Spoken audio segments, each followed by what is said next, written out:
ವಿಷಯ ಬರಿಬೇಕು ಅಂದ್ರೆ ನೀವು ವಿಜ್ಞಾನಿಗಳಾಗಿ ಇರಬೇಕು ಅನ್ನೋ ಅಗತ್ಯ ಇಲ್ಲ. ಕಾರಣ ವಿಜ್ಞಾನದಲ್ಲಿ ನಿಮಗೆ ಉತ್ಕಟವಾದ ಒಂದು ಆಸಕ್ತಿ ಇದೆ, ಅವಲೋಕಿಸುವ ಮತ್ತು ಪ್ರಶ್ನಿಸುವ ಮತ್ತು ತಿಳಿಯುವ ಒಂದು ಕುತೂಹಲ ಇದೆ. ಅರಿತು ವಿಜ್ಞಾನದ ಲೇಖನಗಳನ್ನ, ವೈಜ್ಞಾನಿಕ ವಿಷಯಗಳನ್ನ ಬರಿಬೋದು.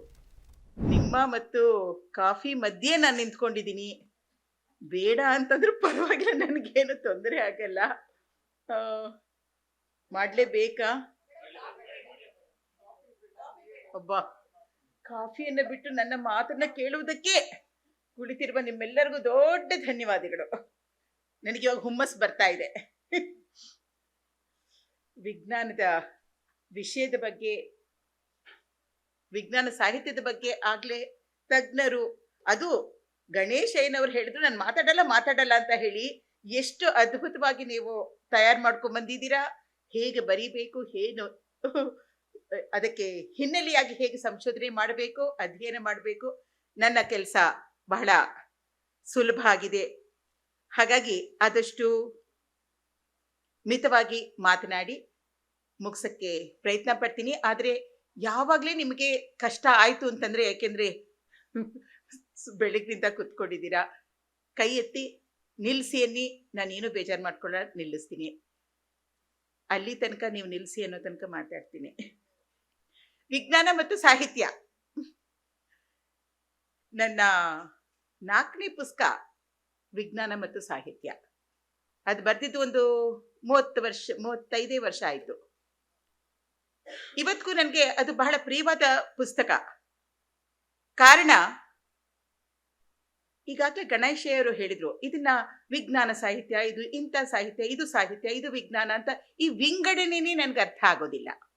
ವಿಜ್ಞಾನ ಮತ್ತು ಸಾಹಿತ್ಯ ಎರಡು ವಿಭಿನ್ನವಾದ ಕ್ಷೇತ್ರಗಳು ಅಂತ ಅಂದುಕೊಳ್ಳೋದೇ ನನಗೆ ಅಷ್ಟು ಸರಿಯಲ್ಲ ಅನ್ಸುತ್ತೆ. ಎರಡು ಸೃಜನಶೀಲವಾದ ಒಂದು ರಂಗಗಳು, ಕ್ಷೇತ್ರಗಳು.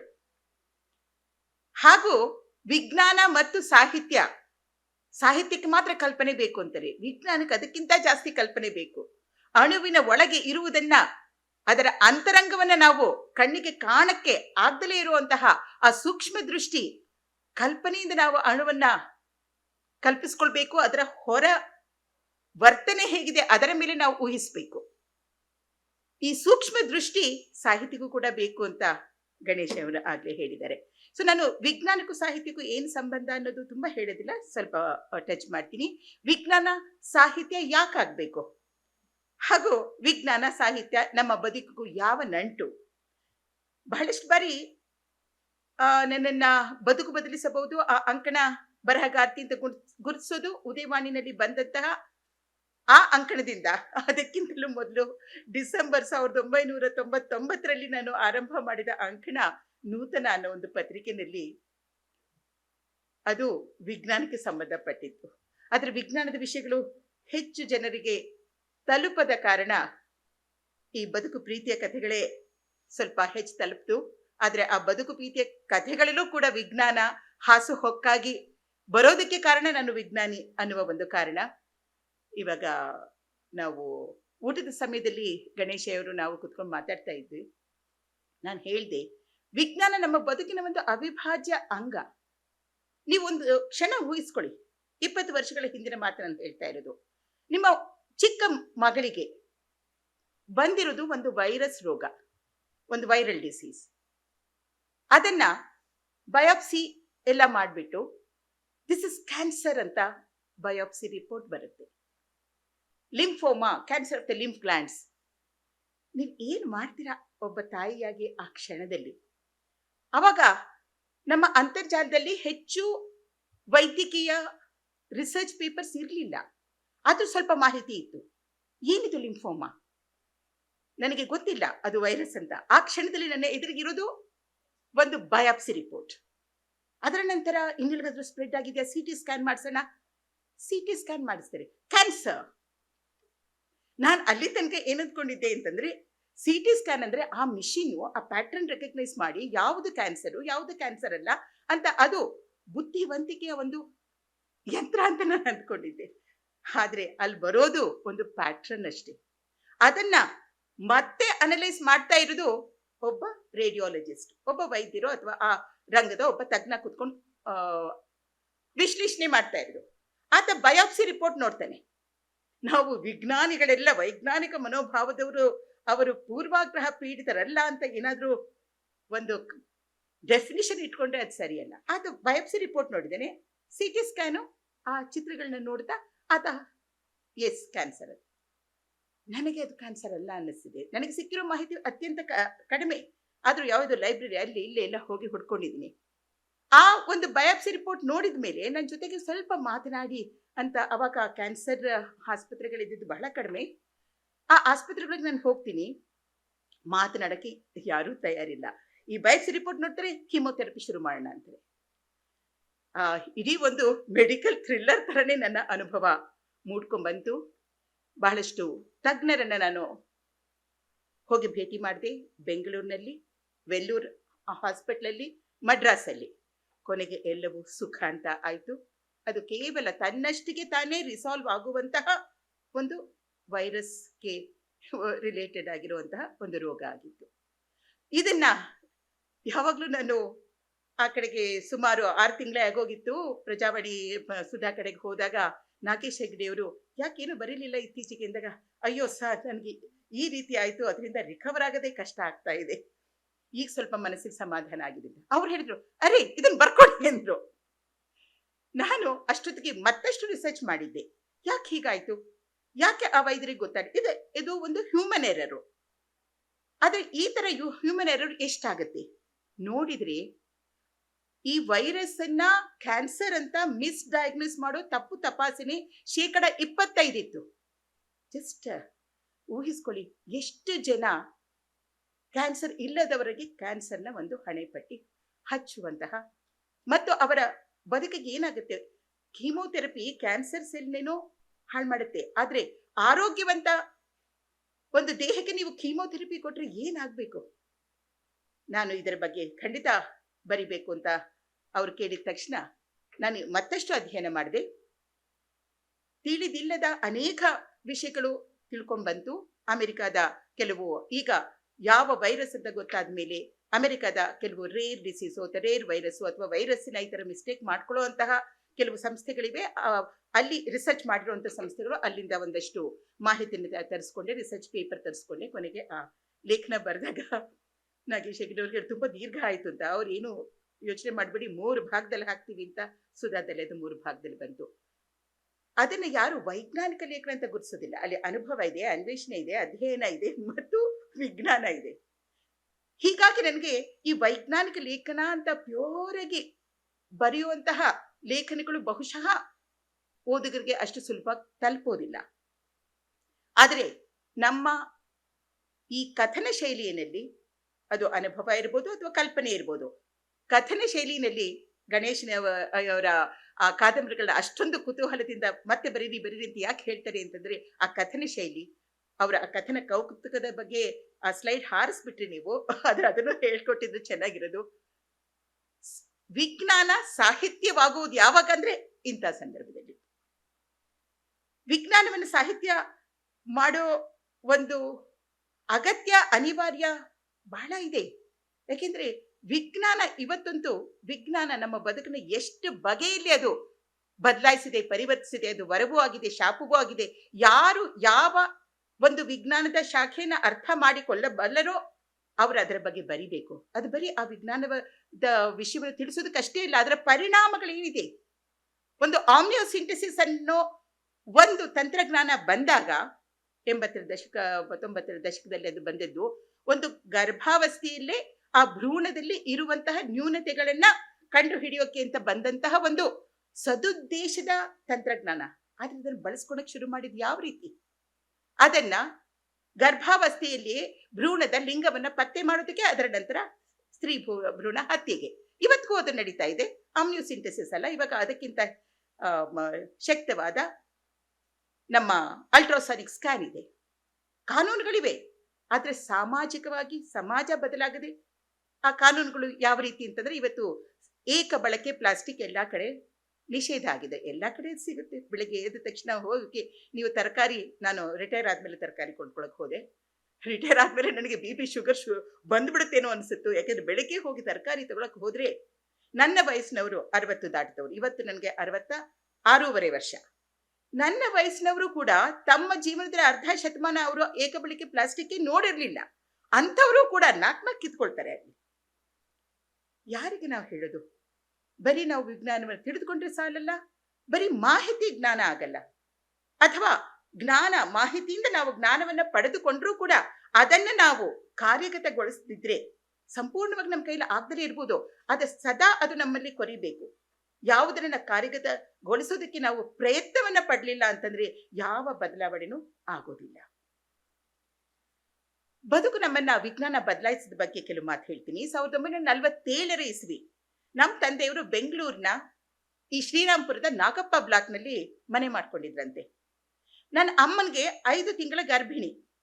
ಒಂದಿನ ನಮ್ಮ ತಂದೆಯವರು ಕಾಲೇಜ್ಗೆ ಹೋಗಿದ್ದಾರೆ. ಅಂತ ಸಮಯದಲ್ಲಿ 5 ತಿಂಗಳ ಗರ್ಭಿಣಿ ನನ್ನ ಅಮ್ಮನಿಗೆ ನೋವು ಬಂದಿದೆ. ಆದ್ರೆ ಕಾಲೇಜ್ನಲ್ಲಿರೋ ಅಪ್ಪನನ್ನ ಕರೆಯೋದು ಹೇಗೆ? ಅಕ್ಕಪಕ್ಕದವರು ಕರ್ಕೊಂಡು ಹೋಗಿ ಕೆಂಪಚಲವಂಬ ಆಸ್ಪತ್ರೆಗೆ ಸೇರಿಸಿದ್ರು. ಅದು ಮಲ್ಲೇಶ್ವರಂನ KC ಜನರಲ್ ಹಾಸ್ಪಿಟಲ್ ಅಂತ ಇವತ್ತು ನನಗೆ ಗೊತ್ತಿದೆ. ಅಮ್ಮ ಗರ್ಭದಲ್ಲಿರೋ ಕೂಸನ್ನ ಕಳ್ಕೊಂಡ್ರು. ಸುಮಾರು 8 ವರ್ಷಗಳ ಕಾಲ ನಮ್ಮಮ್ಮ ಈ ರೀತಿ ಅದೆಷ್ಟು ಕೂಸುಗಳು ಕರ್ಕೊಂಡಿದ್ರು ಗೊತ್ತಿಲ್ಲ. 8 ವರ್ಷದ ನಂತರ ನಮ್ಮ ಅಕ್ಕ ಹುಟ್ಟಿದಾಗ ಅವರ ಸಂಭ್ರಮ ಹೇಗಿತ್ತು ಅಂತ ಅಮ್ಮನೇ ವಿವರಿಸಿದ್ರು. ಇದು ನಾನು ಹೇಳಿದ್ದು ಘಟನೆ 1947 ಆಸ್ಪಾಸು ಅಂತ ಹೇಳಿದೆ. 1876 ಗ್ರಾಹಂ ಬೆಲ್ ದೂರವಾಣಿ ಕಂಡು ಹಿಡಿದಿದ್ರು ಕೂಡ 47 1980 ಕೂಡ ಅದು ನಮ್ಮ ಭಾರತೀಯರ ಮಧ್ಯಮ ವರ್ಗದ ಮನೆಯಲ್ಲೂ ಕೂಡ ಅಪರೂಪದ ಒಂದು ವಸ್ತು ಆಗಿತ್ತು. ಆ ಲ್ಯಾಂಡ್ಲೈನ್. ಅವಾಗಿನ್ನು ಲ್ಯಾಂಡ್ಲೈನ್ ಅನ್ನೋ ಪದನೇ ಕಾಯಿನ್ ಆಗಿರ್ಲಿಲ್ಲ. ನಾವು ದೂರವಾಣಿ ಅಂತಿದ್ವಿ, ಇಲ್ಲ ಟೆಲಿಫೋನ್ ಅಂತ ಹೇಳ್ತಾ ಇದ್ವಿ. ಯಾಕೆ ಹೇಳ್ತಾ ಇದ್ರಿಂದ 1981 ನನ್ನ 4ನೇ ವರ್ಷದ ಇಂಜಿನಿಯರಿಂಗ್ ಮುಗಿದಿತ್ತು. ನ್ಯಾಷನಲ್ ಇನ್ಸ್ಟಿಟ್ಯೂಟ್ ಆಫ್ ಇಂಜಿನಿಯರಿಂಗ್ ನಲ್ಲಿ ನಾನು ಓದ್ತಾ ಇದ್ದಿದ್ದು ಮೈಸೂರಿನಲ್ಲಿ. ನಾನು ಕಡೆ ವರ್ಷಕ್ಕೆ ಬಂದಿದ್ದೀನಿ. ನಾನು ಆಗ್ಲೇ ಇಲ್ಲಿಗೆ ಬಂದು ಇಂಡಿಯನ್ ಇನ್ಸ್ಟಿಟ್ಯೂಟ್ ಆಫ್ ಸೈನ್ಸ್ ನಲ್ಲಿ ಸಂದರ್ಶನ ಕೊಟ್ಟಿದ್ದೆ. ನನಗೆ ತಿಳ್ಕೋಬೇಕು ಇಂಡಿಯನ್ ಇನ್ಸ್ಟಿಟ್ಯೂಟ್ ಆಫ್ ಸೈನ್ಸ್ ನಲ್ಲಿ ನನಗೆ ರಿಸರ್ಚ್ಗೆ ಸೀಟ್ ಸಿಗ್ತಾ ಅಂತ. 1981 ನಾನು ಒಂದು ಟ್ರಂಕ್ ಕಾಲ್ ಬುಕ್ ಮಾಡಿ 3 ಗಂಟೆಗಳ ಕಾಲ ಕಾದು ಫೋನ್ ಮಾಡಬೇಕಾಯ್ತು. ಈಗ ಯೋಚನೆ ಮಾಡಿ, ಇಂತಹ ನಮ್ಮ ಬದುಕನ್ನ ಗುರುತು ಸಿಗದ ಹಾಗೆ ವಿಜ್ಞಾನ ಮತ್ತು ತಂತ್ರಜ್ಞಾನ ಬದಲಾಯಿಸಿದೆ. ಇವತ್ತು ಒಬ್ಬ ಬಡ ಕೂಲಿ ಕಾರ್ಮಿಕ ಕೂಡ 1000 ಮೈಲಿ ದೂರದಲ್ಲಿರೋ ತನ್ನ ಊರಿಗೆ ಕ್ಷಣ ಮಾತ್ರದಲ್ಲಿ ತನ್ನ ಕೈಯಲ್ಲಿರೋ ಮೊಬೈಲ್ನಿಂದ ಕರೆ ಮಾಡಬಲ್ಲ. ಇಂತಹ ಒಂದು ಅಭಿವೃದ್ಧಿ ಕೇವಲ ದೂರ ಸಂಪರ್ಕ ಕ್ಷೇತ್ರದಲ್ಲಿ ಮಾತ್ರ ಆಗಿಲ್ಲ, ಅಂದ್ರೆ ಟೆಲಿಕಮ್ಯುನಿಕೇಶನ್ ಅಲ್ಲಿ ಮಾತ್ರ ಅಲ್ಲ, ವೈದ್ಯ ರಂಗದಿಂದ ಹಿಡಿದು ವೈಮಾನಿಕ ಅಂತರಿಕ್ಷ ರಂಗ ಎಲ್ಲದಕ್ಕೂ ವಿಸ್ತರಿಸಿ ಜನಸಾಮಾನ್ಯರ ದಿನದಿನದ ಬದುಕನ್ನ ಇನ್ನಿಲ್ಲದ ಹಾಗೆ ಪರಿವರ್ತನೆ ಮಾಡಿದೆ. ಅದರಲ್ಲೂ ಕಳೆದ 3/4 ಶತಮಾನದ ಎಲೆಕ್ಟ್ರಾನಿಕ್ಸ್ ಮತ್ತು ಅದರ ಫಲವಾದ ಆ ರಂಗದ ಒಂದು ಅಭಿವೃದ್ಧಿ ಮತ್ತು ಅದರ ಫಲವಾದ ರೇಡಿಯೋ ಇರ್ಬೋದು, ದೂರದರ್ಶನ ಇರ್ಬೋದು, ಕಂಪ್ಯೂಟರ್ ಇರ್ಬೋದು, ಮನೆ ಮನೆಗೂ ಬಂದಿಳಿದಂತಹ ಕಂಪ್ಯೂಟರ್ ಇರ್ಬೋದು, ಇವೆಲ್ಲವೂ ಒಟ್ಟಿಗೆ ಮೊಬೈಲ್ನಲ್ಲಿ ಕುಳಿತುಕೊಂಡಿವೆ. ಇವತ್ತು ಕೃತಕ ಬುದ್ಧಿವಂತಿಕೆ ಪುಕ್ಕಟ್ಟಿಯಾಗಿ ನಿಮ್ಮ ಅಂಗೈಗೆ ಬಂದಿರೋ ಈ ಹೊತ್ತು ವಿಜ್ಞಾನ ವರವೂ ಆಗಿದೆ, ಶಾಪವೂ ಆಗಿದೆ. ವಿಜ್ಞಾನ ರಂಗದ ಪ್ರತಿ ಕ್ಷಣದ ಬೆಳವಣಿಗೆಯನ್ನ ಜನಸಾಮಾನ್ಯರಿಗೆ ತಲುಪಿಸುವ ಒಂದು ಅಗತ್ಯ ಮತ್ತು ಜವಾಬ್ದಾರಿ ವಿಜ್ಞಾನ ಬರಹಗಾರರಾದ ನಮ್ಮೇಲಿದೆ ಅಂತ ನನ್ಗನ್ಸುತ್ತೆ. ವೈಜ್ಞಾನಿಕ ಕಾದಂಬರಿಗಳ ಬಗ್ಗೆ ನಾನು ಮಾತನಾಡೋಕೆ ಹೋಗಲ್ಲ. ಅದ್ಭುತವಾಗಿ ಆಗ್ಲೇ ಗಣೇಶ್ ಅವರು ಹೇಳಿದರೆ, ನಾನು ವೈಜ್ಞಾನಿಕ ಬರಹಗಳ ಬಗ್ಗೆ, ಜನಪ್ರಿಯ ವೈಜ್ಞಾನಿಕ ಬರಹಗಳ ಬಗ್ಗೆ, ಜನಸಾಮಾನ್ಯರಿಗೆ ತಲುಪೋ ವಿಷಯದ ಬಗ್ಗೆ ಮಾತನಾಡಕ್ಕೆ ಇಷ್ಟಪಡ್ತೀನಿ. ವಿಜ್ಞಾನದ ವಿಷಯ ಬರಿಬೇಕು ಅಂದ್ರೆ ನೀವು ವಿಜ್ಞಾನಿಗಳಾಗಿ ಇರಬೇಕು ಅನ್ನೋ ಅಗತ್ಯ ಇಲ್ಲ. ಕಾರಣ ವಿಜ್ಞಾನದಲ್ಲಿ ನಿಮಗೆ ಉತ್ಕಟವಾದ ಒಂದು ಆಸಕ್ತಿ ಇದೆ, ಅವಲೋಕಿಸುವ ಮತ್ತು ಪ್ರಶ್ನಿಸುವ ಮತ್ತು ತಿಳಿಯುವ ಒಂದು ಕುತೂಹಲ ಇದೆ. ಅರಿತು ವಿಜ್ಞಾನದ ಲೇಖನಗಳನ್ನ, ವೈಜ್ಞಾನಿಕ ವಿಷಯಗಳನ್ನ ಬರಿಬಹುದು. ಈಗಾಗಲೇ ಸಾಕಷ್ಟು ಪ್ರತಿಯೊಬ್ಬರು ಮೆನ್ಷನ್ ಮಾಡಿದ್ರ. ತೇಜಸ್ವಿ ಅವರ ಕರವಾಲೋ ನಾನು ಓದಿದ್ದು ತುಷಾರದಲ್ಲಿ ಅಂತ ನನಗೆ ನೆನಪು. ನಾನಾಗ ಕಾಲೇಜ್ನಲ್ಲಿದ್ದೆ. ಇವತ್ತಿಗೂ ನಾವು ಮರೆಯಕ್ಕಾಗೋದಿಲ್ಲ. ಜೀವ ವಿಕಾಸದ ಹಾದಿಯಲ್ಲೆಲ್ಲೋ ಕಾಲವೇ ಒಂದು ಸಮಯವೇ ತಟಸ್ಥವಾಗಿ ನಿಂತ ಹಾಗೆ ಇರುವಂತಹ ಆ ಹಾರುವ ಹಲ್ಲಿಯ ಹಿಂದೆ ಬೆನ್ನತ್ತಿ ಹೋದ ಓರ್ವ ವಿಜ್ಞಾನಿಯ ಕಥನ ಇವತ್ತಿಗೂ ಕೂಡ ಎಷ್ಟು ನೆನಪಿನಲ್ಲಿ ಉಳಿದಂತಹ ಒಂದು ಅದ್ಭುತ ಕೃತಿ ಅದು. ಕನ್ನಡ ವಿಜ್ಞಾನ ಸಾಹಿತ್ಯಕ್ಕೆ ವಿಜ್ಞಾನಿಗಳ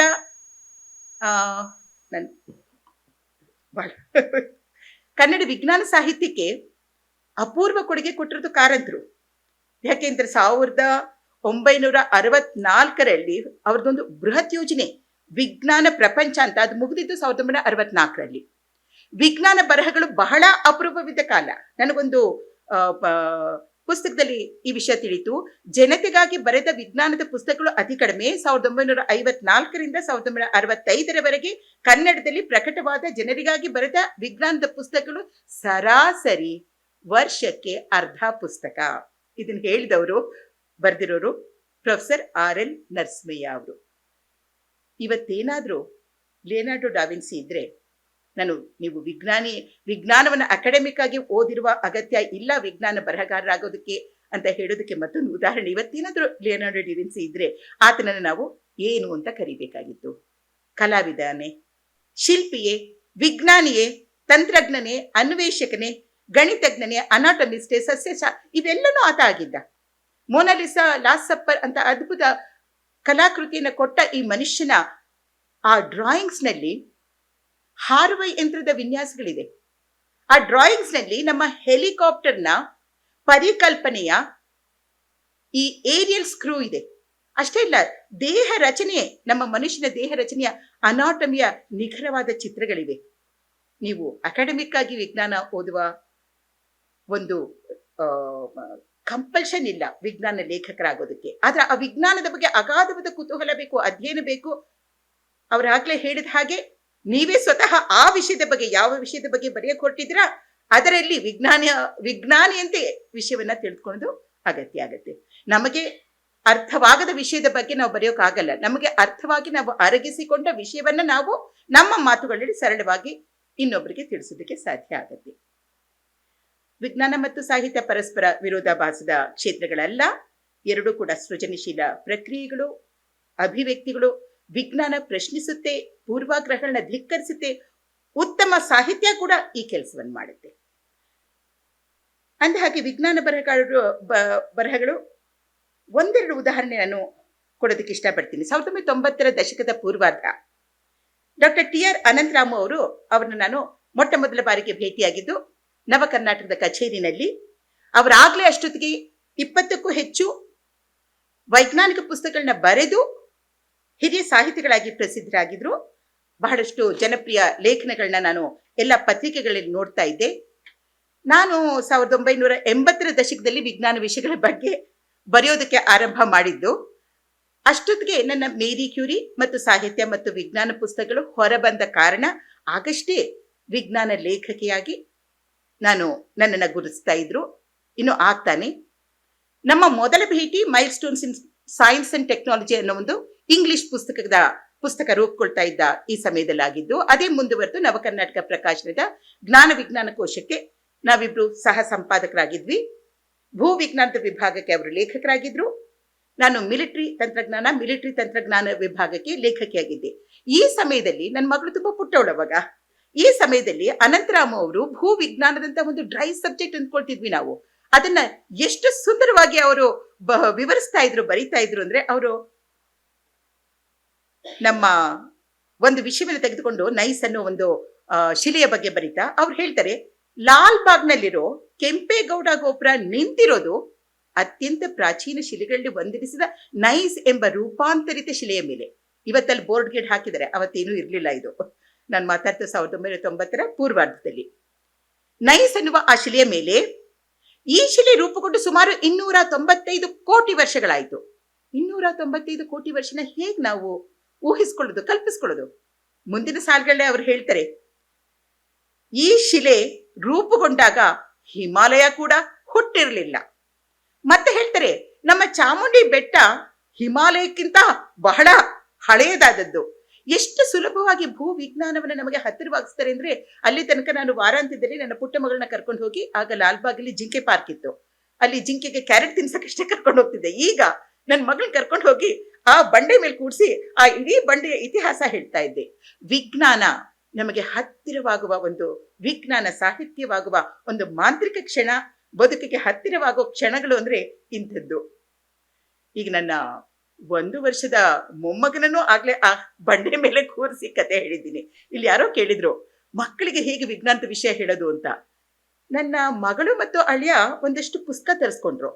ಅದು ಇಂಗ್ಲಿಷ್ ನಲ್ಲಿರೋ ಪುಸ್ತಕಗಳು. ಯಾಕೆ ಕನ್ನಡದಲ್ಲಿ ನನ್ಗಿನ್ನೂ ಆ ಥರ ಪುಸ್ತಕ ಬಂದಿಲ್ಲ. ನನ್ನ ಪಾಪುಗೆ ಇನ್ನೂ ಈಗ 1.5 ವರ್ಷ. ಆ ಪುಸ್ತಕ ಬಂದಾಗ್ಲೇ 3-4 ತಿಂಗಳಾಗಿದೆ.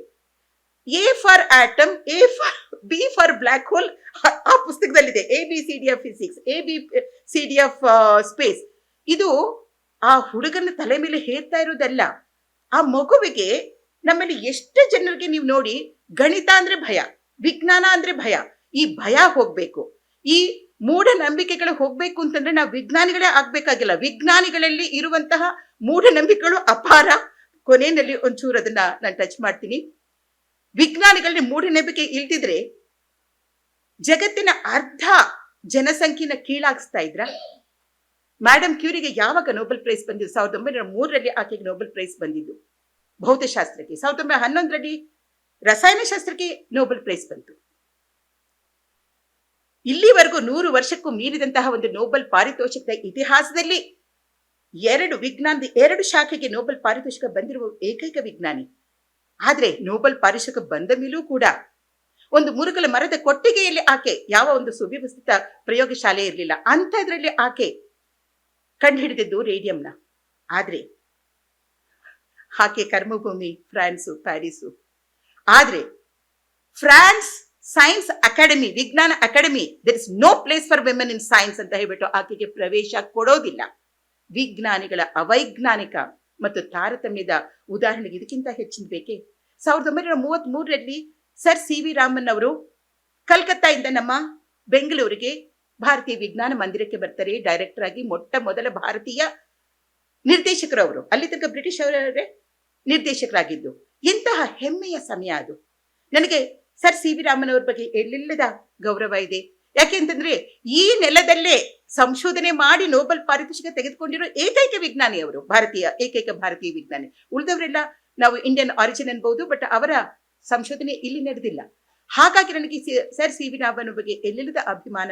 ಪ್ರತಿ ಬಾರಿನೂ ವಿಜ್ಞಾನದ ದಿನ ಆಗ್ಲಿ ಅಥವಾ ನವೆಂಬರ್ 7 ಬಂತು ಅಂದ್ರೆ ಮೇರಿ ಕ್ಯೂರಿ ಮತ್ತು CV ರಾಮನ್ ಇಬ್ಬರ ಬಗ್ಗೆ ಎಲ್ಲಾ ಕಡೆಯೂ ಕರೆದ ಕಡೆ ಎಲ್ಲ ನಾನು ಹೋಗಿ ಮಾತನಾಡ್ತೀನಿ. ಆದರೆ ಅಂತಹ ನೊಬೆಲ್ ವಿಜ್ಞಾನಿ ಅವರು ಹೇಳ್ತಾ ಇರ್ತಾರೆ, ನಮ್ಮ ವಿದ್ಯಾರ್ಥಿಗಳು ಹೊರದೇಶಕ್ಕೆ ಹೋಗಿ ಅವರ ಸಮಸ್ಯೆಯನ್ನ ಪರಿಹರಿಸುವಂತಹ ಸಂಶೋಧನೆ ಮಾಡಬಾರ್ದು. ನಮ್ಮ ವಿದ್ಯಾರ್ಥಿಗಳು ನಮ್ಮ ದೇಶದಲ್ಲಿ ಇದ್ದುಕೊಂಡು ಇಲ್ಲೇ ಅವರು ಸಂಶೋಧನೆ ಮಾಡಬೇಕು ಅಂತ.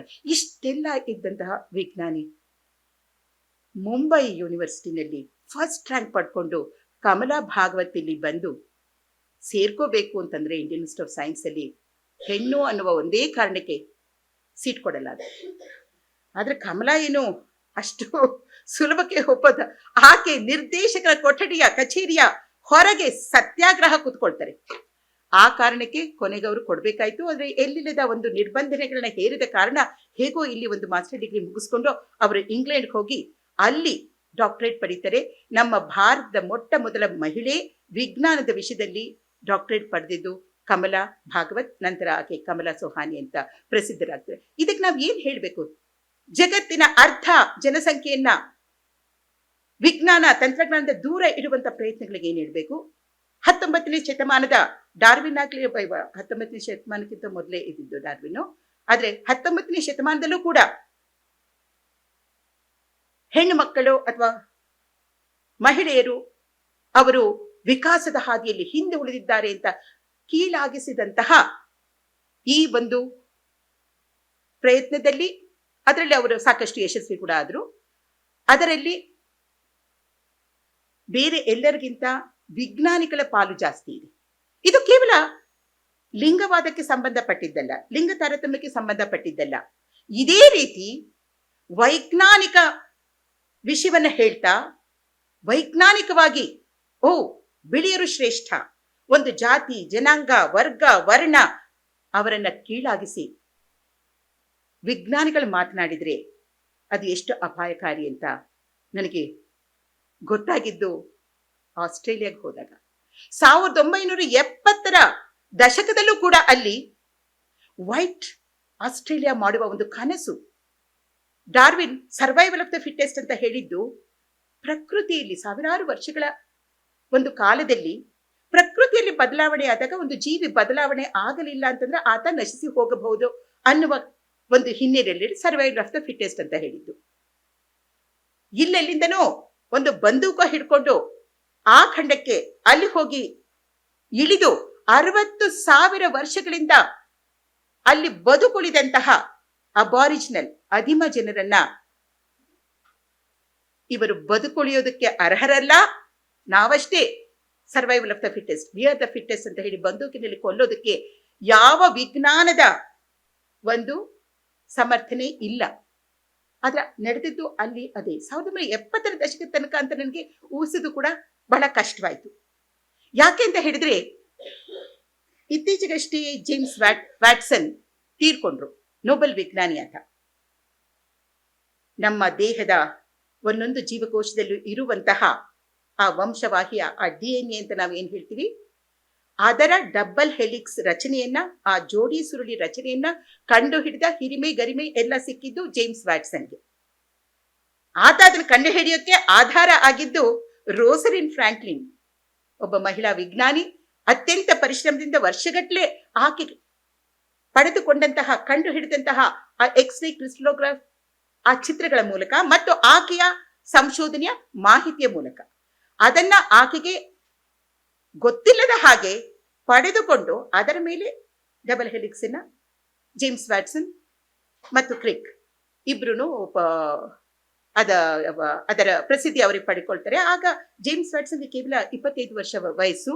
34ನೇ ವಯಸ್ಸಿಗೆ ಅವರಿಗೆ ನೊಬೆಲ್ ಪಾರಿತೋಷಿಕ ಸಿಗುತ್ತೆ. ನನಗೆ ಕಾಡಿದ್ ಯಾಕೆ ಅಂತಂದ್ರೆ, 1981ರಲ್ಲಿ ನಾನು ಇಂಡಿಯನ್ ಇನ್ಸ್ಟಿಟ್ಯೂಟ್ ಆಫ್ ಸೈನ್ಸ್ಗೆ ಬಂದಾಗ ಒಂದು ಪುಸ್ತಕ ಸಿಕ್ಕಿತ್ತು, ಡಬಲ್ ಹೆಲಿಕ್ಸ್ ಅಂತ. ಅದು ವ್ಯಾಟ್ಸನ್ ನೊಬೆಲ್ ಪ್ರೈಸ್ ಬಂದ ಮೇಲೆ ಬರೆದಂತಹ ಪುಸ್ತಕ. ಅಷ್ಟೊತ್ತಿಗಾಗ್ಲೇ ರೋಸಲಿನ್ ಫ್ರಾಂಕ್ಲಿನ್ ಕ್ಯಾನ್ಸರ್ ಅಲ್ಲಿ ತೀರ್ಕೊಂಡು ಹೋಗಿರ್ತಾಳೆ. ಆ ಪುಸ್ತಕ ಓದಿದ್ರೆ ಅದ್ ಯಾವುದೋ ಒಂದು ರೇಸ್ ಏನೋ ಅನ್ನೋ ಹಾಗೆ ರೋಚಕವಾಗಿ ಬರ್ತಿದ್ರು.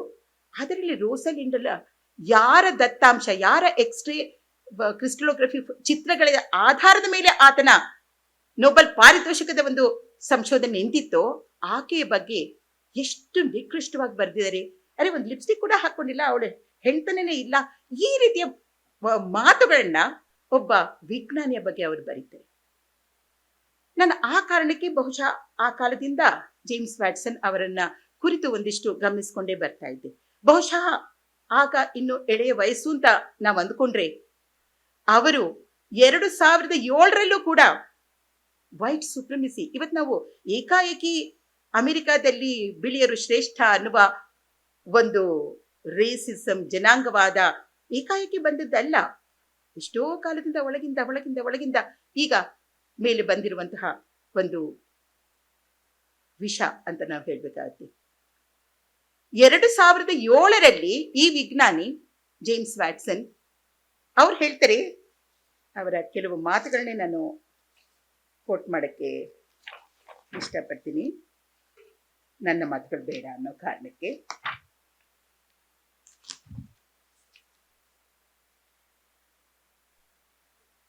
ಬಿಳಿಯರು ಅವರು ನಮ್ಮ ಶ್ರೇಣೀಕೃತ ಸಮಾಜ ಇದೆಯಲ್ಲ, ಅದು ನಮ್ಮ ಏನಪ್ಪಾ ಅವರ ಬುದ್ಧಿವಂತಿಕೆ ಮೇಲೆ ಕರೆಕ್ಟ್ ಆಗಿದೆ. ಯಾಕಂದ್ರೆ ಅವ್ರಿಗಿರೋದೇ ಬುದ್ಧಿ ಅಷ್ಟು. ಬಿಳಿಯರು ಮತ್ತು ಕಪ್ಪು ಜನರ ಬುದ್ಧಿವಂತಿಕೆ ನಡುವೆ ಬಹಳ ವ್ಯತ್ಯಾಸ ಇದೆ. ಇದಕ್ಕೆ ಅವರ ವಂಶವಾಹಿಗಳೇ ಕಾರಣ. ಅಲ್ಲಿ ಮುಗಿದೋಯ್ತು. ಇದು 2007ರಲ್ಲಿ ಒಂದು ಸಂದರ್ಶನದಲ್ಲಿ ಹೇಳಿದ್ದು ಅಷ್ಟೇ ಅಲ್ಲ, ಆಫ್ರಿಕಾದ ಜನರು ಪಾಶ್ಚಿಮಾತ್ಯರಿಗಿಂತ ಕಡಿಮೆ ಬುದ್ಧಿವಂತರು. ಕಪ್ಪು ನೌಕರರ ಜೊತೆಗೆ ಕೆಲಸ ಮಾಡುವವ್ರನ್ನ ಕೇಳಿ ನೋಡಿ, ಕಪ್ಪು ಮತ್ತು ಬಿಳಿಯ ಜನರ ಬುದ್ಧಿವಂತಿಕೆ ಸಮ ಇಲ್ಲ. ಇದನ್ನೇ ಮತ್ತೆ ಮತ್ತೆ ಅವರು 90 ದಾಟಿದ ವಯಸ್ಸಿನಲ್ಲಿ 2019ರಲ್ಲೂ ಕೂಡ ಹೇಳಿದಾಗ ವ್ಯಾಟ್ಸನ್ ಅವರು ನೊಬೆಲ್ ಪಾರಿತೋಷಿಕ ಪಡೆದುಕೊಂಡಿದ್ರು ಕೂಡ ಆ ಬಲವಾದ ಜನಾಂಗೀಯವಾದ ಇದೆಯಲ್ಲ, ಮತ್ತೆ ಆ ಸೂಡೋ ಸೈನ್ಸ್, ಯಾವುದನ್ನ ನಾವು ಸೋಷಿಯಲ್ ಡಾರ್ವಿನಿಸಂ ಅಂತ ಹೇಳಿದ್ವಿ, ಅಂದ್ರೆ ಇವರು ಬಂದೂಕ ಹಿಡ್ಕೊಂಡು ಹೋಗಿ 60,000 ವರ್ಷ ಅಲ್ಲಿ ಬದುಕಿರುವ ಅಬಾರಿಜಿನಲ್ ಜನರನ್ನ ಕೊಂದು ಹಾಕೋದು, ಸರ್ವೈವಲ್ ಆಫ್ ದ ಫಿಟೆಸ್ಟ್, ಅದನ್ನ ಸೋಷಿಯಲ್ ಡಾರ್ವಿನಿಸಂ ಅಂತ ಅವರು ಸಮರ್ಥನೆ ಮಾಡ್ಕೊಳ್ತಾ ಇದ್ದಿದ್ದು. ಅದು ಹುಸಿ ವಿಜ್ಞಾನ ಅನ್ನುವುದು ಬಹಳ ಸ್ಪಷ್ಟವಾಗಿ ಜಗತ್ತಿನ ವಿಶ್ವದ ಬಹಳಷ್ಟು ವಿಜ್ಞಾನಿಗಳು ಆಗ್ಲೇ ಅದನ್ನ ಸಾಬೀತು ಮಾಡಿದ್ದಾರೆ. ಆದ್ರೆ ಇವರು 2019ರಲ್ಲೂ 90 ದಾಟಿದ ವಯಸ್ಸಿನಲ್ಲೂ ಅವರು ಅದನ್ನೇ ವ್ಯಾಟ್ಸನ್ ಮತ್ತೆ ಪುನರುಚ್ಚಿಸಿದಾಗ, ಈ ಜನಾಂಗೀಯವಾದ ಮತ್ತು ಲಿಂಗ ತಾರತಮ್ಯ ನೋಬೆಲ್ ವಿಜ್ಞಾನಿಗಳನ್ನ ಕೂಡ ಬಿಟ್ಟಿರೋದು ಅಲ್ಲ ಅಂತ ನಮಗೆ ಸ್ಪಷ್ಟವಾಗುತ್ತೆ. ಇದನ್ನ ಸೈಂಟಿಫಿಕ್ ರೇಸಿಸಂ ಅಂತ ಹೇಳ್ತಾರೆ ಅದು ಹುಸಿ ವಿಜ್ಞಾನ ಅಂತ, ಅವೈಜ್ಞಾನಿಕ ಅಂತ ಈಗ ಸಾಕಷ್ಟು ತೋರಿಸಿದ್ದಾಗಿದೆ. ಆದರೂ ಕೂಡ 1970ರ ದಶಕದ ಬಗ್ಗೆ ನಾನು ಮಾತನಾಡ್ತಿದ್ದೆ. ಬಿಳಿಯ ಆಸ್ಟ್ರೇಲಿಯಾ ಮಾಡೋದಕ್ಕೆ ಅವರು ಹೊರಟಾಗ ಎಂತಹ ದಾರುಣವಾದ ಶೋಷಣೆಯನ್ನ, ಈ ಒಂದು ವಿಜ್ಞಾನವನ್ನ ಅಸ್ತ್ರವಾಗಿ ಬಳಸ್ಕೊಂಡ್ರು ಆ ಆದಿಮ ಜನರ ಮೇಲೆ, ಅಬಾರಿಜಿನಲ್ ಜನರ ಮೇಲೆ ಅಂತಂದ್ರೆ, ಆ ಅಬಾರಿಜಿನಲ್ ಹೆಣ್ಣು ಮಕ್ಕಳಲ್ಲಿ ಬಿಳಿಯರಿಂದ ಮಗು ಹುಟ್ಟಿತು ಅಂತಂದ್ರೆ ಕಾನೂನು ರೀತಿ, ನಾವು ಹೇಳ್ತಾ ಇದ್ರು ಕಾನೂನು ರೀತಿ ಆ ತಾಯಿಗೆ ಆ ಮಗುವಿನ ಮೇಲೆ ಯಾವ ಹಕ್ಕು ಇಲ್ಲ. ಈ ಅಬಾರಿಜಿನಲ್ ಜನರು ಅವರು ಆದಿಮಾನವರು, ನಾಗರಿಕತೆನೇ ಅವ್ರಿಗೆ ಇಲ್ಲ. ಅವ್ರಿಗೆ ಯಾಕೆ ನಾಗರಿಕತೆ ಇಲ್ಲ ಅಂತಂದ್ರೆ, ಇಲ್ಲಿಂದ ಹೋದ ಬಿಳಿಯರು ತಮ್ಮ ಜಾಗವನ್ನೆಲ್ಲ ಗಬಳಿಸ್ತಾ ಇದ್ರು. ಆದ್ರೆ ಆದಿಮ ಜನರಿಗೆ ನಾನು ಈ ಒಂದು ಭೂಮಿಯ ಒಡೆಯ ಅನ್ನುವ ಪರಿಕಲ್ಪನೆ ಇಲ್ಲ, ನಾನು ಈ ಭೂಮಿಯನ್ನು ಕಾಪಾಡಬೇಕಾಗಿರೋದು ನನ್ನ ಕರ್ತವ್ಯ ಅನ್ನುವ ಒಂದು ಪರಿಕಲ್ಪನೆ ಇತ್ತು. ಅದು ಈ ಬಿಳಿಯರ ನಾಗರಿಕತೆಗೆ ಹೊಂದುತ್ತಾ ಇರಲಿಲ್ಲ. ಅವ್ರು ಹೇಳಿದ್ರು ಇವರೆಲ್ಲ ಆದಿಮ ಜನ, ಇವರೆಲ್ಲ ಆದಿಮಾನವರು, ಒಂದು ರೀತಿ ಮನುಷ್ಯರೇ ಅಲ್ಲ, ಅವ್ರನ್ನ ಬೇಟೆ ಆಡಬಹುದು.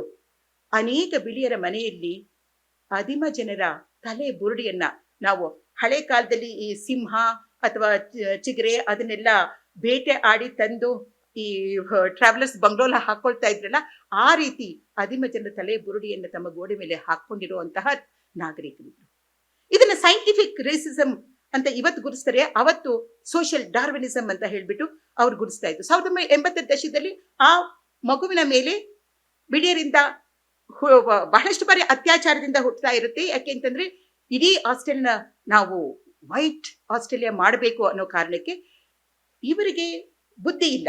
ಆದ್ರೆ ಬಿಳಿಯರ ಜೊತೆಗೆ ಕೂಡುವ ಮೂಲಕ ಹುಟ್ಟಿದ ಮಗುಗೆ ಅರೆ ಜಾತಿ, ಹಾಫ್ ಕಾಸ್ಟ್ ಅಂತ ಕರೀತಾ ಇದ್ರು. ಅದಕ್ಕೆ ಸ್ವಲ್ಪ ಬುದ್ಧಿ ಇರುತ್ತೆ.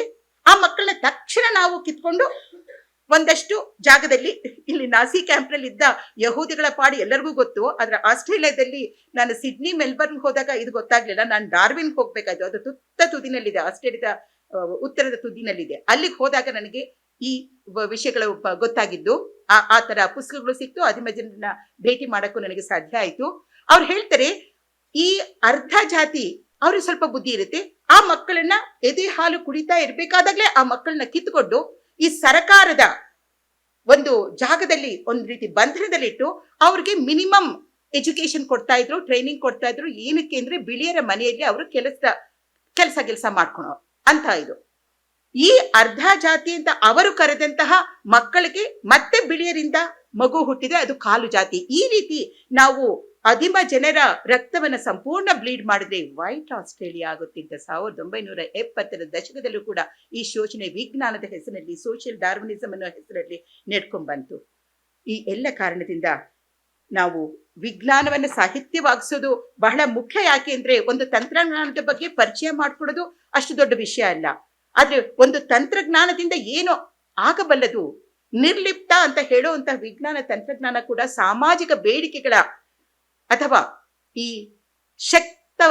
ಶಕ್ತರ ಒಂದು ಅಗತ್ಯಗಳ ದಿಕ್ಕಿನಲ್ಲೇ ಬೆಳ್ಕೊಂಡು ಹೋಗುತ್ತೆ. ಯಾವ ಸಮಾಜದಲ್ಲಿ ಪಿತೃಪ್ರಧಾನ ಸಮಾಜದಲ್ಲಿ ಗಂಡು ಮಗುವಿನ ಮೋಹ ಜಾಸ್ತಿ ಇರುತ್ತೆ, ಅಲ್ಲಿ ಆಮ್ನಿಯೋಸಿಂಥೆಸಿಸ್ ಅಂತಹ ಸದುದ್ದೇಶದ ಒಂದು ಅಲ್ಟ್ರಾಸ್ಕ್ಯಾನ್ ಸದುದ್ದೇಶದ ಒಂದು ತಂತ್ರಜ್ಞಾನ ಕೂಡ ದುರುಪಯೋಗ ಆಗುತ್ತೆ. 1970ರ ದಶಕದಲ್ಲಿ ಅಮೆರಿಕದಲ್ಲಿ ಅಷ್ಟು ಮೋಹ ಇಲ್ಲ ಗಂಡು ಮಗುವಿನ ಬಗ್ಗೆ.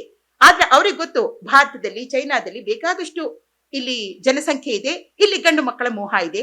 ಬಂಡವಾಳಶಾಹಿ ಗುಣ ಕೂಡ ವಿಜ್ಞಾನದ ಒಂದು ಗತಿಯನ್ನ ಬದಲಾಯಿಸುತ್ತೆ. ಅಲ್ಲಿ ಎರಿಕ್ಸನ್ ಅಂತ, ರೋನಾಲ್ಡ್ ಎರಿಕ್ಸನ್ ಅಂತ 1970ರಲ್ಲೇ ಗರ್ಭಧಾರಣೆಗೆ ಮೊದಲೇ ಹೇಗೆ ಹೆಣ್ಣು ಹುಟ್ಟದ ಹಾಗೆ ಮಾಡೋದು ಅನ್ನುವ ಒಂದು ತಂತ್ರಜ್ಞಾನವನ್ನ ಪೇಟೆಂಟ್ ಮಾಡೋದಕ್ಕೆ ಹೊರಟಿದ್ದ. ಸಾಕಷ್ಟು ಅದರ ಬಗ್ಗೆ ಜನಸಾಮಾನ್ಯರಿಗೆ ತಿಳಿಯುವ ಹಾಗೆ ಅಲ್ಲಿ ಬಹುಶಃ ಲೇಖನಗಳು ಬಂತು. ಅದನ್ನ ತಡೆಯೋದಕ್ಕೆ ಸಾಧ್ಯ ಆಯ್ತು. ಅಂತ ಪೇಟೆಂಟ್ ಇಲ್ಲ. ಆದ್ರೆ 70ರ ದಶಕದಲ್ಲಿ ಆತ ಮಾಡಕ್ ಹೋದೆ, ಯಾಕೆಂದ್ರೆ ಅದರಿಂದ ಬಹಳಷ್ಟು ಲಾಭ ಬರುತ್ತೆ. ಒಂದು ಕಡೆ ಬಂಡವಾಳಶಾಹಿ ಗುಣ, ಮತ್ತೊಂದು ಕಡೆ ಈ ಅವೈಜ್ಞಾನಿಕ ಮತ್ತು ತಾರತಮ್ಯದ ಮನೋಭಾವ ವಿಜ್ಞಾನಿಗಳನ್ನು ಕೂಡ ಕಾಡುತ್ತೆ. ಆ ಕಾರಣಕ್ಕೆ ವಿಜ್ಞಾನಿಗಳು ಹೇಳಿದ್ದನ್ನೆಲ್ಲವನ್ನು ನಾವು ನೇರವಾಗಿ ತೆಗೆದುಕೊಳ್ಳಕ್ಕಾಗಲ್ಲ.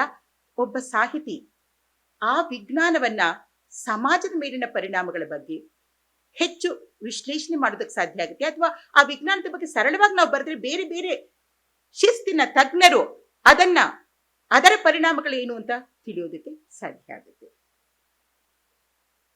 ಮೇಡಮ್ ಹೇಳಿದ್ರು ಒಂದು 2 ನಿಮಿಷ ನಾನು ಅವ್ರು ಹೇಳಿದ್ರು ನಿಮ್ಮ ವಿಜ್ಞಾನ ಬರಹಗಾರ್ತಿಯ ಆದ ಒಂದು ಹಾದಿಯ ಬಗ್ಗೆ ಕಾರ್ಯಾಗಾರದ ನಿರ್ದೇಶಕರು ಒಂದು ಸ್ವಲ್ಪ ಹೇಳಿ ಅಂತ. ನಾನು ಬರೆಯೋಕೆ ಶುರು ಮಾಡಿದ್ದು 1980ರ ದಶಕದಲ್ಲಿ ವಿಜ್ಞಾನ ಲೇಖನಗಳನ್ನ ಬರೆಯೋಕೆ ಶುರು ಮಾಡಿದೆ.